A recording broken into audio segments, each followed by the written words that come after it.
welcome back to the Purple and Gold podcast. And today we are going to be doing a Tennessee Titans mock draft because of Mr. Dane. So if you're a Titans fan, you should go thank Dane in the comment section below because we have the Titans mock draft here for you guys today. But without further ado, let's get straight into this thing. Let's go over the team and let's get straight into that mock draft. So first off, franchise quarterback in Ryan Tannehill. He's been good for the team. And Derrick Henry, probably the best running back in the league. That's up for debate. After that, the wide receiver position gets pretty slim. A.J. Brown being the number one wide receiver, the former second-round pick out of Ole Miss.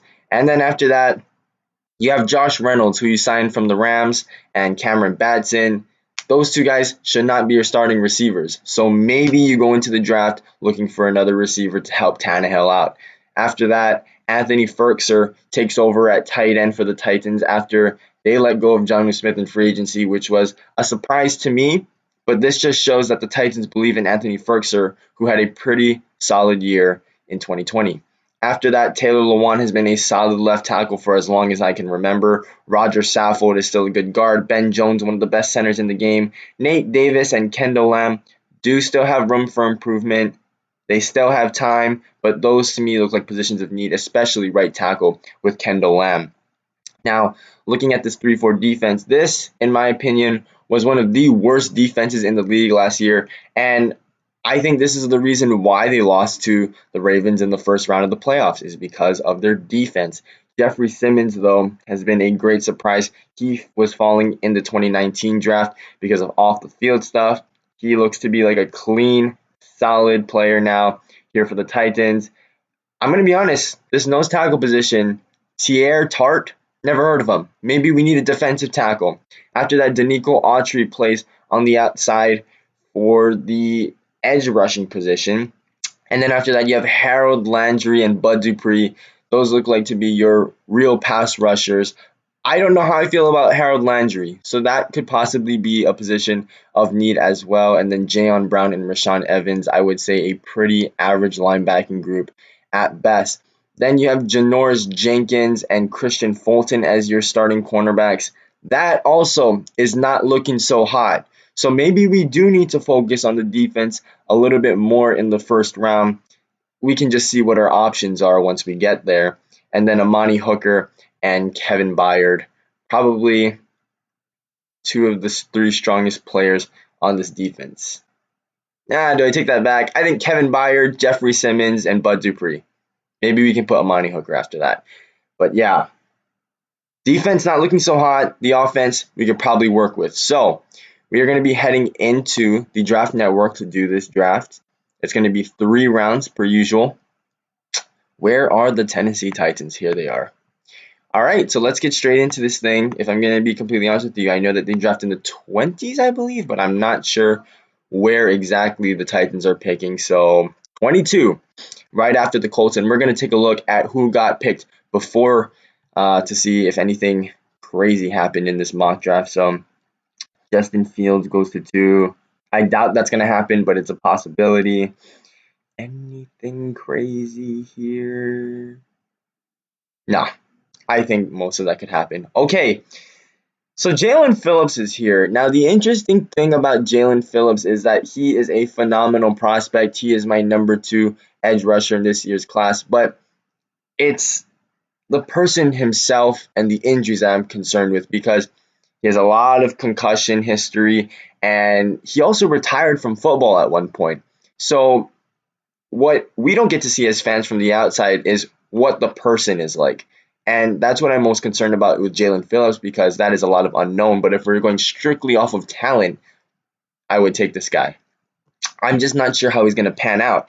Now, looking at this defense, obviously nose tackle is a huge need, but so are a lot of other things. Now, I'm going to look here, and I'm pretty sure all of the corners got taken.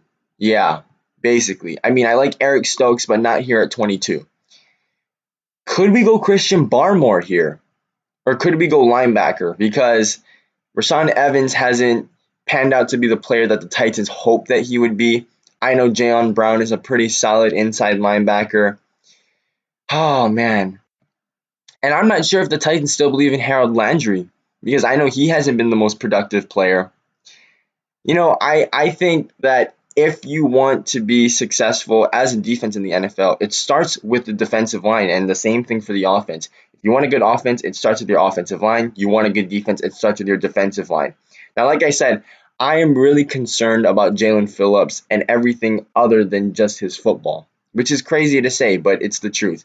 So right here, oh man, I think the best pick here at 22 is Christian Barmore. I have not seen Christian Barmore mocked to the Titans very much, but I think this is a very reasonable pick.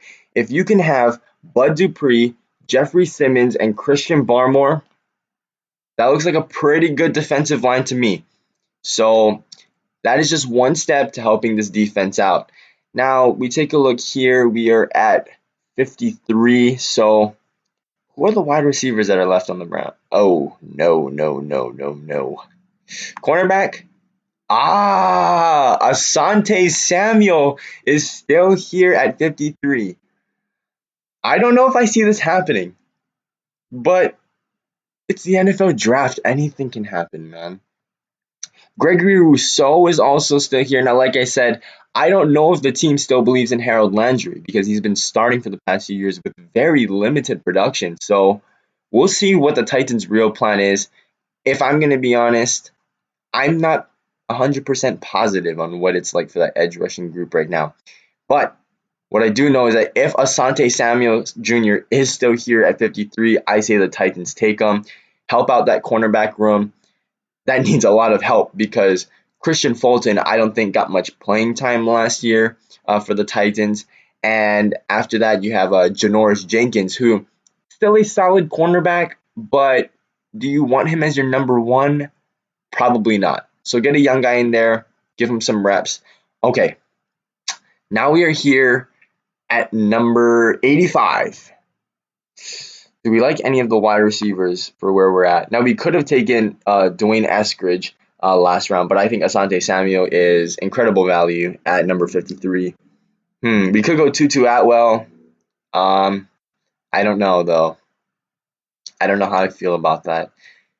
With the Titans being a run-first team, I don't see there really being a problem with them going into the season with just A.J. Brown because there were games where Corey Davis was kind of silent, which doesn't mean that he had no impact on this team, but I don't think it's going to affect them as much as their defense will if that's what's dragging them down at this very moment. What do we do here? Okay. Here's an interesting thing. Do we still go tackle? Let's look at the tackles. I have no idea what the computer is doing. Okay, so I don't know if I mentioned this in another video, but we're only going 3 rounds here. Maybe I need to consider doing 4 because I always have an extra player that I want to draft at the end of these things, and we have pick 100. I just saw that at the corner of my eye. So we'll talk about that later. We're here at 85. I'm going to go Quincy Rochet.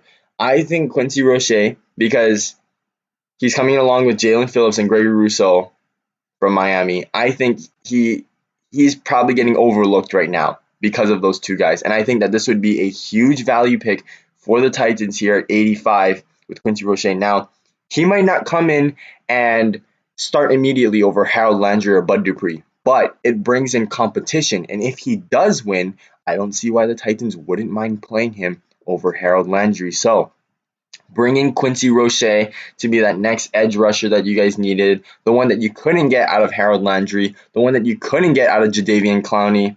Here it is now. And now we have another 3rd round pick, exactly on pick 100 here, and we haven't addressed the offense at all yet. So we'll take a look at the wide receivers one more time. No, not yet. I keep saying not yet, not yet, not yet. It looks like I'm never going to draft a wide receiver. And yes, that is the case. I am not going to draft a wide receiver. Just how the board went, I mean, you had guys like Rashad Bateman going quite early. He could have been a potential pick in the 2nd round, late 1st round where we were at, but no. Okay, here at number 100, we're going to take a gamble on a guy named Walker Little from Stanford. This is a guy who only has 1 year of NCAA football under his belt. After that, his second season was cut short due to injury, and last year opted out due to COVID. He was one of the best prospects coming into college football before all of this madness happened. And still, even after all that, this guy is still going to be a mid-round pick after only 1 year of college football, and that was in his freshman year. So Walker Little is a project player.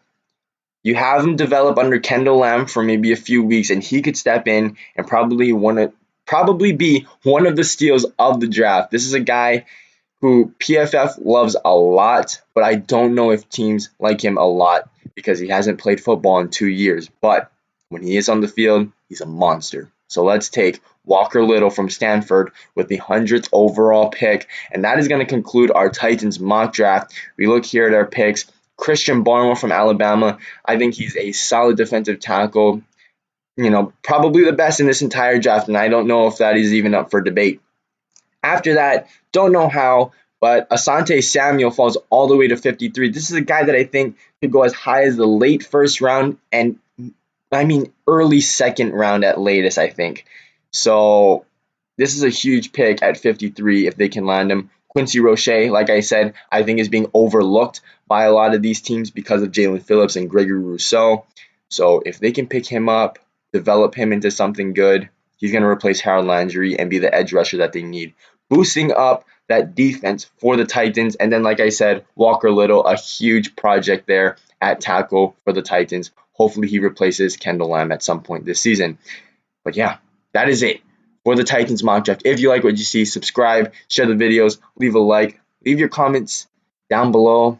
But for now, it's the Purple and Gold Podcast, and I'll see you guys later.